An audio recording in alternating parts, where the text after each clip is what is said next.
اعوذ باللہ من الشیطان الرجیم بسم اللہ الرحمن الرحیم سورۃ النازعات بسم اللہ الرحمن الرحیم۔ اب یہ چوتھی صورت ہے اس طرز کی، والصافات والذاریات والمرسلات، اب یہ والنازعات، اور یہاں تقریباً اس پر اجماع ہے کہ یہ مراد یہاں پر فرشتے ہیں۔ بسم اللہ الرحمن الرحیم والنازعات غرقا، قسم ہے ان فرشتوں کی کہ جو انسانوں کے جسموں کے اندر تیرتے ہوئے جاتے ہیں اور ان کی جانیں نکالتے ہیں۔ نزع کھینچنا، جان کھینچنے کے لیے، والنازعات غرقا، خود اندر گھس کر، ظاہر بات ہے کہ وہ فرشتہ ہے، بڑی لطیف اس کا وجود ہے۔ والنازعات غرقا، غوطہ لگا کر وجود میں سے۔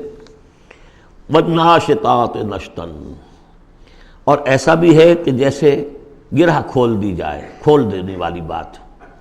یہ حدیث میں آیا ہے کہ مومن کی جان جب فرشتہ قبض کرتا ہے تو ایسے محسوس ہوتا ہے اسے کہ جیسے بند منہ تھا ایک مشک کا، اس میں سے ایک قطرہ نکل گیا بس۔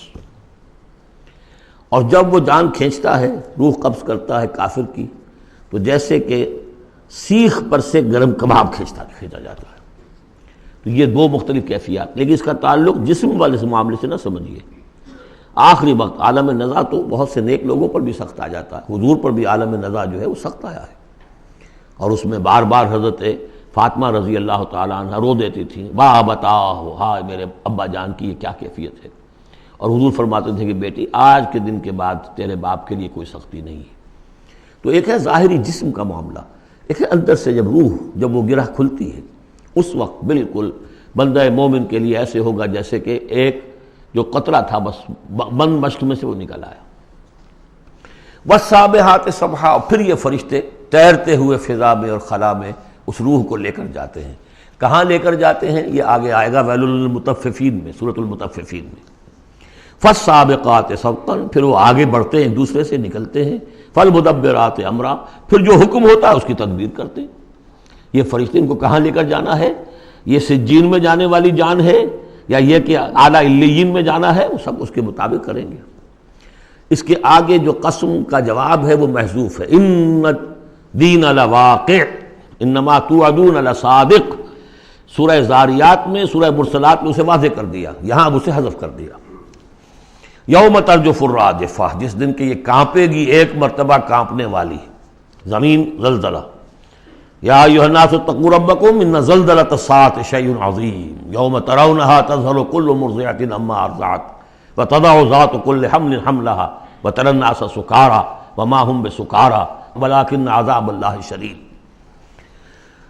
یوم ترجف الراجفہ تتبعها الرادفہ، دوسرا پھر نفخہ ہوگا، پھر اس کے پیچھے ایک اور آئے گا۔ قلوب یومئذ واجفہ، کتنے ہی دل ہوں گے اس روز دھڑکتے ہوئے خوف کے مارے۔ ابصارھا خاشعہ، ان کی نگاہیں ہوں گی زمین میں گڑی ہوئی۔ یقولون ائنا لمردودون فی الحافرہ، اور وہ کہتے ہوں گے کیا ہمیں لوٹا دیا جائے گا الٹے پاؤں، پھر ہم مرنے کے بعد دوبارہ پھر زندہ کر دیے جائیں گے۔ اذا کنا عظاما نخرہ، کیا بات کر رہے ہو؟ کیا جب ہماری کھوکھلی ہڈیاں رہ جائیں گی اور کچھ نہیں ہوگا، وہ سیدھا کھوکھلی ہڈیاں؟ قالوا تلک اذا کرۃ خاسرہ، تمسخر کے انداز میں کہتے تھے یہ تو بھائی بڑے گھاٹے کا سودا ہوگا پھر۔ فإنما هي زجرۃ واحدہ، تو یہ تو بس ایک ہی ڈانٹ ہوگی، وہ تیسرا جو نفخہ ہوگا، نفخہ جو ہے باس کا، ایک ڈانٹ۔ فإذا هم بالساہرہ، وہ سب کے سب کھڑے ہوں گے ایک چٹیل میدان میں۔ هل اتاک حدیث موسیٰ، کیا تمہیں موسیٰ کی خبر پہنچی؟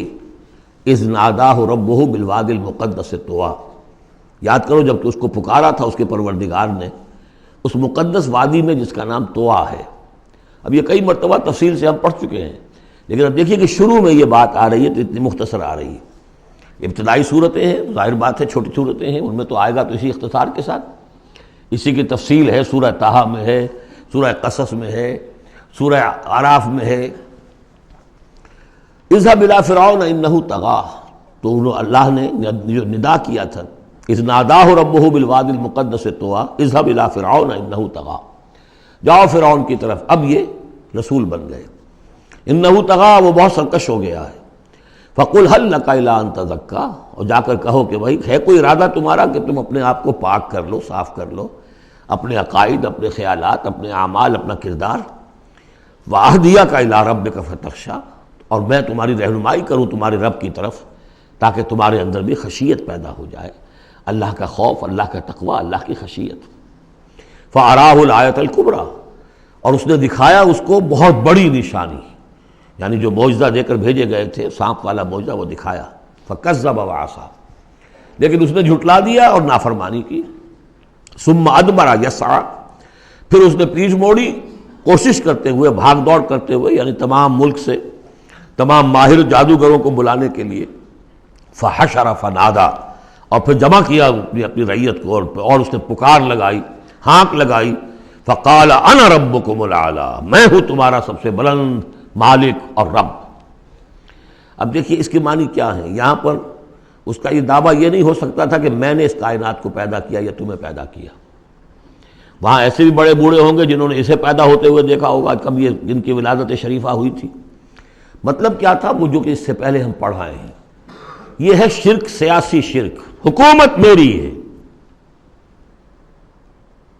الیس لی ملک مصر وہذہ الانہار تجری من تحتی، حکم دینے کا اختیار میرا ہے، میں جسے چاہوں دوں، جسے چاہوں روک دوں، جس کے جو چاہوں قانون بنا دوں. حاکمیت کا دعویٰ خدائی کا دعویٰ ہے.